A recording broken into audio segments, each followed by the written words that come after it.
Welcome back to Cult Pop. I'm your host, Jim Hall, and we have a very special Halloween spectacular here on Cult Pop. We're here in Livonia at Scary Scott's Haunted Attraction. It's an incredible haunted house. We're going to run through this with you a little bit later on in the show and have a real fun time there. We also have horror author Barry Brickey, and he's got a great new novel out called The Silence. It's a real nail biter. It's something really scary. You're going to want to read this holiday season. So I want you to stay tuned for more Cult Pop. Welcome back to Cult Pop. As I told you at the beginning of the show, we've got a great horror-themed show today. And what we're going to jump right into right now is a local horror author who wrote a great book, The Silence. The author's name is Barry Brickey, and he's done a great job writing a haunted house horror novel, which is just absolutely fantastic. Barry, so glad to have you on today. Appreciate it, Jim. Thanks for having me. The Silence is a great, it reminds me of an old-time horror book from the 50s, 60s, where it harkens back to the haunted house tales where people come back. Let's get into how the book starts. Right. Book starts off with a family that's unsuspecting coming up from Florida into Michigan to relocate to this beautiful farmhouse. Correct. They're ecstatic to move into the house, and it's a mother, son, and just a wonderful situation, a beautiful house. They're unaware of a horrific history that accompanies this house. So I'm going to start there, and without giving too much, I don't want to give too much away. Sure. You tell us what you can say about The Silence. Sure, no problem. As you mentioned, it's about a mother and her two young children, 15-year-old daughter, 10-year-old son, and she leaves an abusive relationship. The marriage is crumbling. She's trying to leave that. She's moving closer to her brother, and she's found the perfect farmhouse, so she thinks. And they relocate. Life's going great for her. She finds a work in the town, small little community, a fishing port, and unbeknownst to her, things start happening that the children start witnessing. Certain paranormal incidents start off, and the children are a little bit freaked out by, especially the young boy.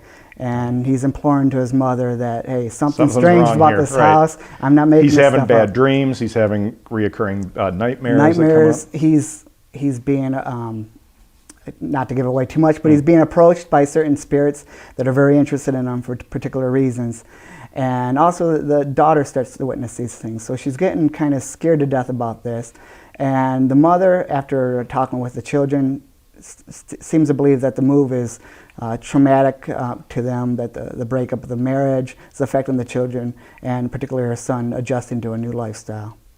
Now, this isn't giving too much away, I think, because it's within about the first 50 or 60 pages, well, about 70 pages, we start to realize, 50 pages, that there's a history to this house, and it's pretty bad. Right. And it has to do with the son of all these families that have lived there. Mm-hmm. Can we talk a little bit about that and, sure. and the bad things that go along with that? Yeah, exactly. There's a dark history to this house.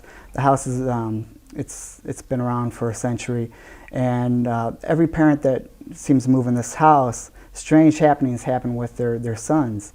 And there's in the community, there's speculation with a neighboring an elder man seems to think that he's involved with some of these killings that have been going on. Mm-hmm. And so the plot thickens as the mother tries to do research what's going on with this place, and the hermit kind of comes out and has to proclaim his innocence in this.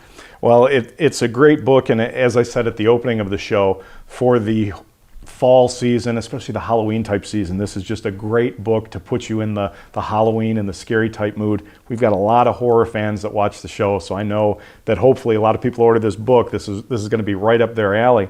But we've got an interesting side note to this book, and although it's a work of fiction, and it's a completely work of fiction, you have based a lot of this on actual life events here in Michigan that you have knowledge of. Right. And can we talk a little bit about that? Oh, of course, yeah. Yeah, the main reason this book developed was originally my friend's family owned this farmhouse. And when I was in my early teens, I used to go over there to visit with them.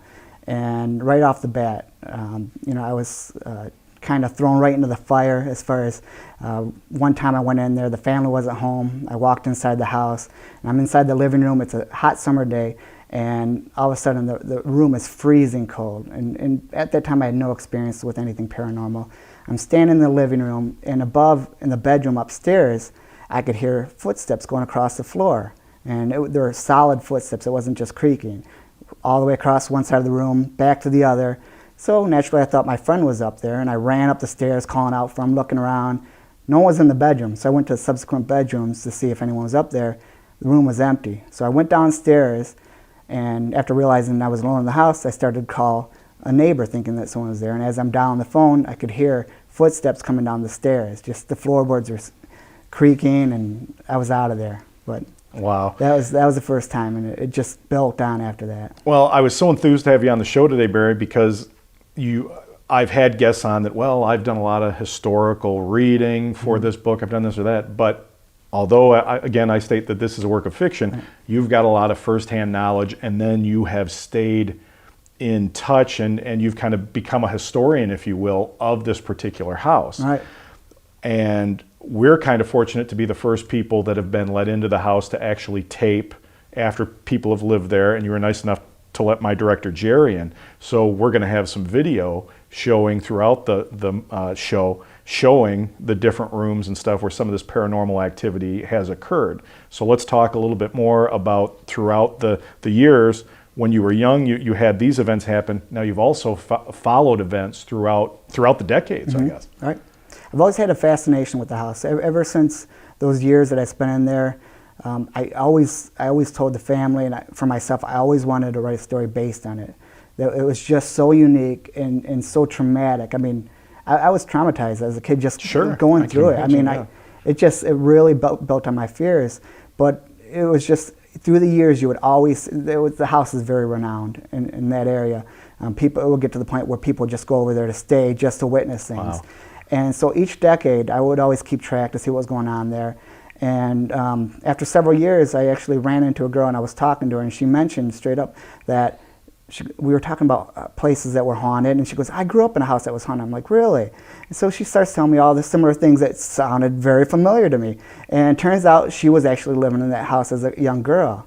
Wow, that's crazy. Yeah, and then after I had completed the book, I was contacted by a woman and her niece, and she mentioned to me, she says, I'm having I heard about, you wrote a story about this house, and I'm actually renting the place now.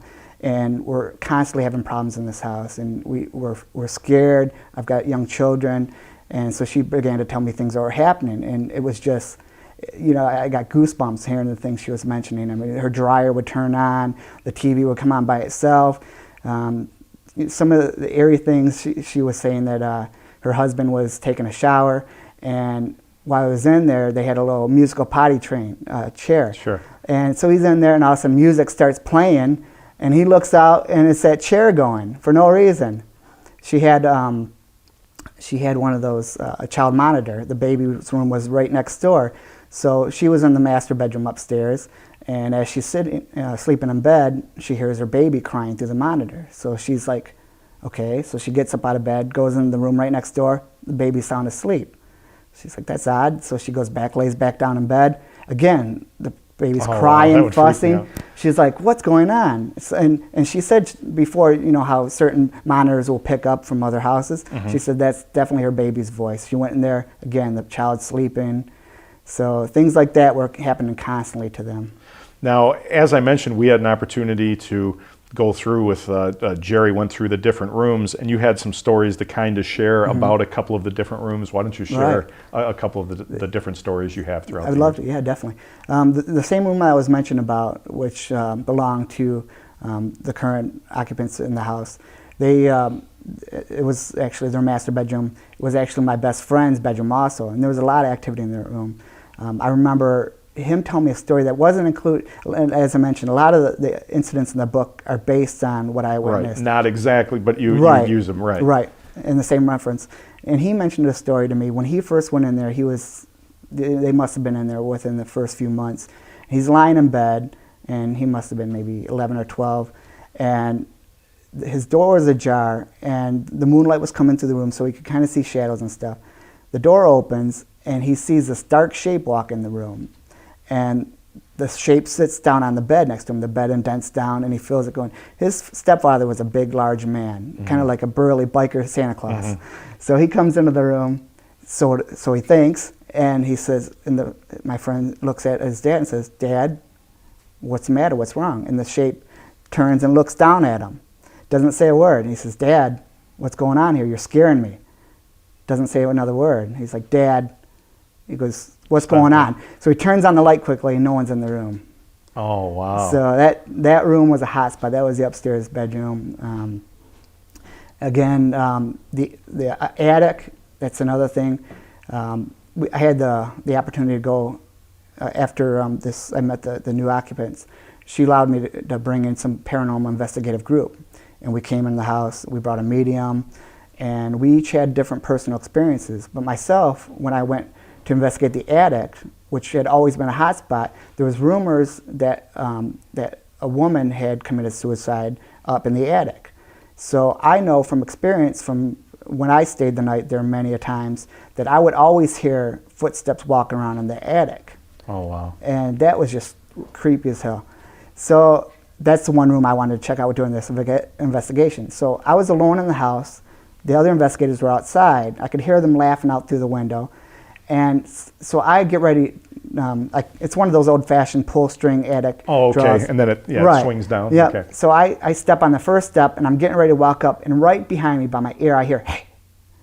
And I stop, and I turn and look behind me. No one's there. No one's around. I'm like, that was definitely a male voice that was trying to get my attention. So I go up in the attic.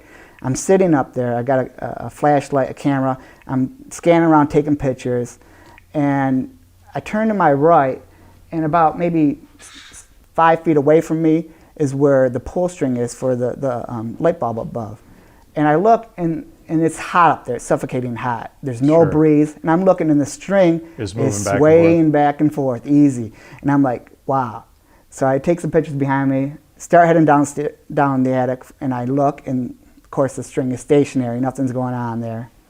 So, that was a situation. The basement also, we had a chance to communicate with the medium, and there was we able to contact a small child and a woman down there. We had a chance to ask them a series of questions by investigative devices, and that was just amazing. At one point, I'm asking these questions, and I've always been kind of a skeptical person. Even when I was younger, I always had to have concrete kind of proof. So I'm like, okay, maybe I'm talking to something, maybe I'm not. I don't know. And all of a sudden, at one point, as I mentioned, it's hot down there, and I feel this cold hand, not necessarily fingers, but just this great presence, right. on my back that just goes all the way down, and I just immediately, and we're recording this at the time, we have a little camcorder there, and I just start shaking. I'm just chills all over. I'm smiling. I'm like, if this was you that touched me, and we have, as I said, we have these devices, and we're measuring it and communicating. It turns out this child was playing a practical joke on me, and just bizarre. While we're down there, the dryer turned on, started running by itself, and back to when my friend's family originally had it. One time they were up in the living room, and all of a sudden they hear he's got his headphones on, listening to music, and his little sister, maybe 6, 7 years old, starts crying and screaming and saying, "You've got to hear this. You won't believe there's screams coming from the basement." So he puts his ear to the vent, and he can hear. He said it was the worst, god awful. It sounded like an animal being killed and tortured. He said, as soon as he went down to the stairs to see what was going on, this cat comes flying, running up the stairs like it had been. Oh, wow. Now, something I wanted to ask you, Barry, when I knew we were doing this interview and reading the book, you were friends with the young man and going through his life. At some point, it had to become where, okay, we're not moving out of the house. We have to coexist with this situation. Right. What did your friends say that was like the best coping mechanism, or the way or the reasons he found to just cope and just deal with it? Did it just become a thing that, okay, this is just part of our daily or weekly life, that something would happen? Yeah, it goes along the line with, as far as the book, because it's the family coming together, uniting to fight this. And that's exactly what they did. It got to the point, it separated them. The husband and wife ended up separating. It was just the mother and the children. Right, and then the kids. Yeah, and they were so afraid to stay upstairs, they were living in their living room. They were camped out there. that's the only room they felt safe in. And at certain points through the years, his coping mechanism was he was a teenage boy, and he kind of embraced it. You know, he was scared at first, and then it got to the point where it was kind of amusing that he had this house that was haunted. So. Wow. Okay. Well, that's Barry. I really enjoyed the book. I think you really kind of hit the old Gothic feel of just a good horror, haunted mansions, haunted houses, just that real good creepy, the hair on the back of your neck stands up book. You've done a great job. I want you to have a chance, tell the folks at home your website, because there's information on how to get the book and also stuff about your music and other things going on. So tell the folks at home your website real quick. First, thank you so much for the props on that, and I appreciate the kind words, because growing up, and this is what really inspired me also, besides being a true an accounts of what I witnessed there, I'm just a huge horror fan. Growing up, my favorite authors were Dean Koontz, Stephen King. I love Halloween, The Exorcist. Still get unfortunately, my dad let me watch it. Well, he was asleep, and I got up in the middle of the night when 12 years old. Exorcist still scares me to this day. It's the only movie that totally petrifies me. I was 12 years old, and I turned on the TV, and here my eyes are huge watching this. Yep. So ever since then, I just love scaring people. So well, you did a great job with this book. Let me tell you. Good job.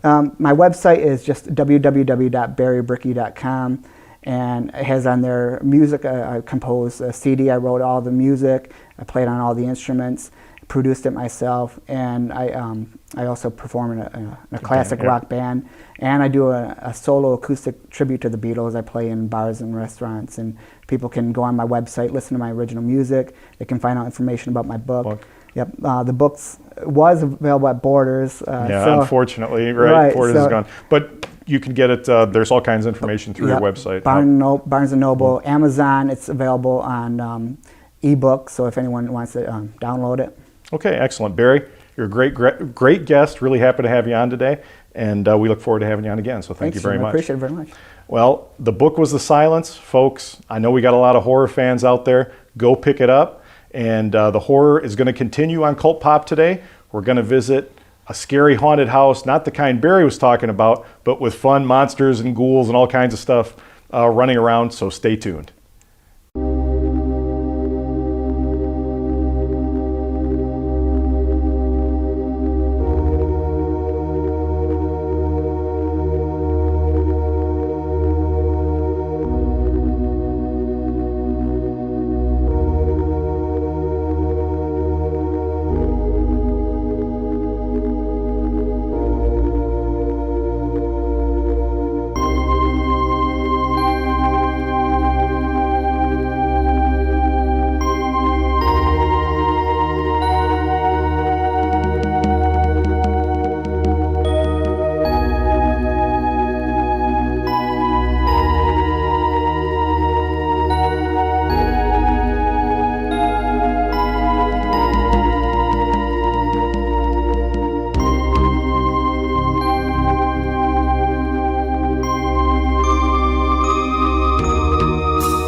I'm at Scary Scott's Haunted House in Livonia, Michigan, and I'm lucky enough to have one of the star attractions, Dr. Chopper. Dr. Chopper, welcome to the show. I'm going to chop you all off. What are you doing here in my office? Oh, look what I got. Obviously, I'm okay. We're just having a lot of fun here at Scary Scott's Haunted House here in Livonia, Michigan. And I'm with Marcel Marcolina, who is actually playing Dr. Chopper. And Marcel, I'm so happy to have you on the show today. You let me know about the Motor City Haunt Club about a year ago, and I thought what a great idea it would be to have you on. And why don't you tell us a little bit about Motor City Haunt Club and what it is? Sure. Well, first of all, thanks for coming out here, Jim, and I'm glad you survived Dr. Chopper. That was good. But yeah, I mean, Motor City Haunt Club is what people that are into Halloween would love the club, basically.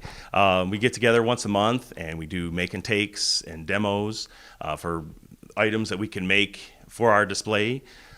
We have a lot of different talented individuals in our club. Well, let's talk right from the beginning, the make and take, because when we were discussing that and I read some stuff online, how neat that is. The club basically has meetings once a month.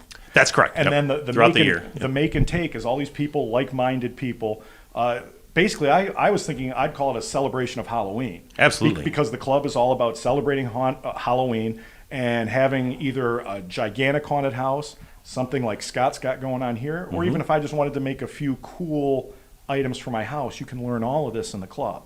Well, and that's kind of what's going on in the meetings. That's correct? exactly right. I mean, basically each meeting it meets once a month, and it's based around a different event. So we'll have like for instance, one month we might have a tombstone make and take, so we'll have somebody lead that, and another month we might make our own fog juice. So again, it's just gathering a lot of like-minded people that are very talented, and that's the thing. Everybody brings different talents to the club. There's professionals and amateurs that are both part of the club. We have a couple of people now that actually have started their own haunted attraction. There's one in Chelsea that just opened this year called Chelsea Fairgrounds. So we had a couple of our members start that haunt as well. But yeah, so we basically have a lot of different people with different skill sets, ranging from carving their own tombstones to making fog juice, all the way up to making animatronic and pneumatic controlled props. Excellent. So all different ranges of skill sets and levels, and we are able to learn from each other so we can basically make our own displays or make our own props for our own display. So when you're at a meeting and you're working on, let's say, a tombstone, the person who's best suited to work on that leads you through, and by the end of that meeting, everyone generally has a tombstone that they could set up at the house or at a... Absolutely. It's whatever basically the whole club wants to do. So yeah, if a lot of people have like a cemetery scene and they want to do their own tombstone, then whoever's best at carving, at foam carving, would be able to lead that make and take. And then basically that's what it means. You make your own prop and then you take it home with you. And you basically are only paying for materials. You are the labor, basically. So you are paying a lot less than you would if you went to Halloween City or Spirit or one of those stores. Now, a place where I was able to see some of these things actually made was the garage sale earlier, kind of late summer, down at U of D. And the haunted garage sale, a lot of people showed off the different things you could make, and I was watching and you're kind of explaining. I was like, my God, okay, that's how you make it. Okay, this is kind of neat. But let's talk a little bit about another thing the group is involved in, and that's the haunted garage sale. You guys sponsor that. Let's talk a little bit about that. Absolutely. The garage sale has been getting bigger every single year, and it is basically an opportunity for the members to bring the items that they made throughout the year and sell them to the general public if they choose to do so. Obviously, some people might want to keep their own items for themselves. But yeah, basically they would set up, all the members are allowed to set up their own table, and they're able to sell whatever items we made throughout the year through make and takes, or even on our own. It doesn't necessarily have to be made at a meeting. In addition to maybe some older props that we want to get rid of just from years past. So, one person's junk, they say, I saw so much stuff, and by the time I had gone there to actually shoot a little bit and look around, and by the time I was done, all kinds of stuff was bought up, but a lot of great ideas got burning in my head about, I saw barrels that were turned into like toxic waste barrels, coffins, all kinds of different ways to make coffins and stuff, and you had a huge turnout for that event. We did. We were fortunate enough to actually be featured on Fox 2 Morning. So actually Jay Towers came out and did a live remote from the garage sale. But yeah, actually we were fortunate enough. One of the make and takes that we did this year was a zombie crossing sign. I don't know if you remember seeing that at the garage sale. Really cool. But those, they were fairly easy to make. We made a lot of those in February, and then we brought some to Motor City Nightmares in April. And then we had about 40 leftovers that we sold at the garage sale, 40 signs that were left over, and I believe they were all sold. So those went pretty well. So now next year, since those were so popular at this year's garage sale and at Motor City Nightmares, we're going to make the zombie crossing sign, but also like a werewolf crossing sign with the werewolf nails, scratching into the sign. So Very cool. Now, you mentioned Motor City Nightmares. One of the things that we talked about off camera was the fact that the group goes to a lot of different conventions, and that you're a big part of Motor City Nightmares is a part of Todd and Tommy's convention. You also go out of state for a couple of shows. Talk a little bit about that also. yeah, so basically for us, Halloween doesn't end, on November 1st. For us, it does go year round. So in addition to the meetings that we have once a month, we do go to different conventions. One major gathering that we participate in is the Great Lakes Fright Fest.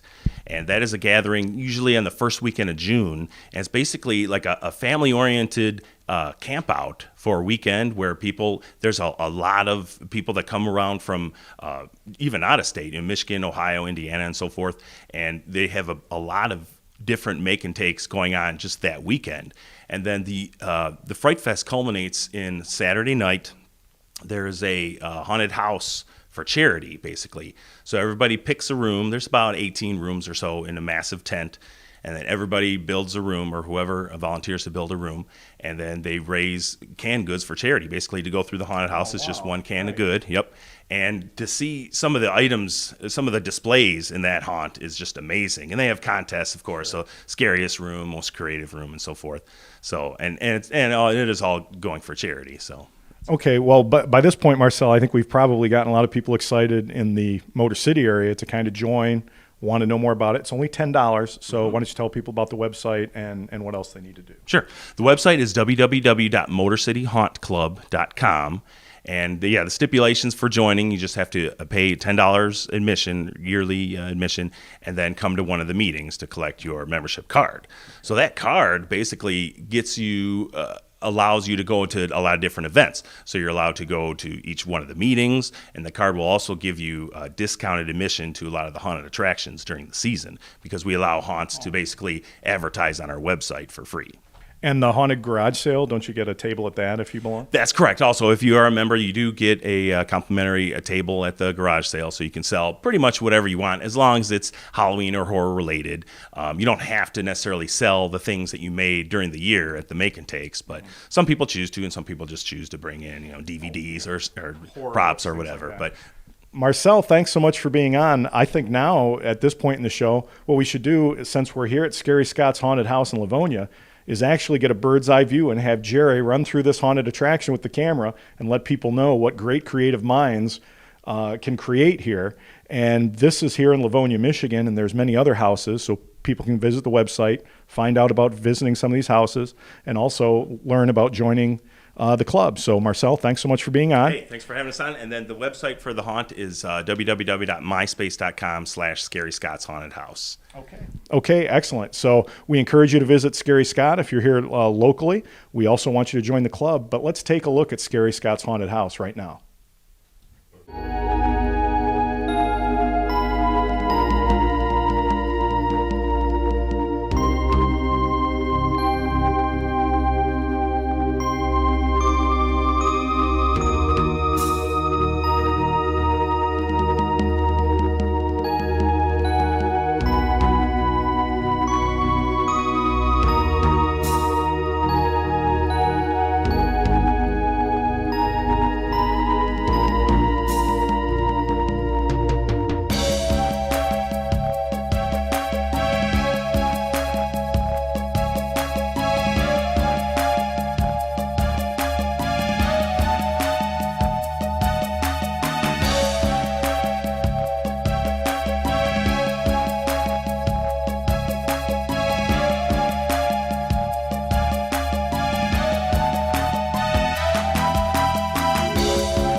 Well, that was another great edition of Cult Pop, a special Halloween edition. One of my favorite times of the year. I hope you really enjoyed this show. We'll try to bring you another special edition next year. Remember, when 2012 rolls around, get involved with this Motor City Haunt Club.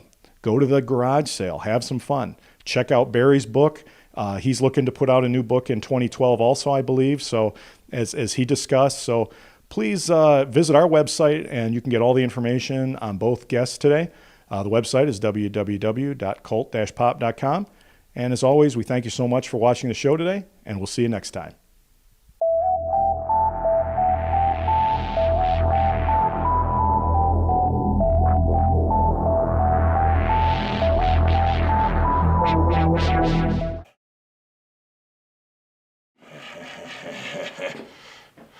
Happy Halloween, everyone. Have a heart and see you soon.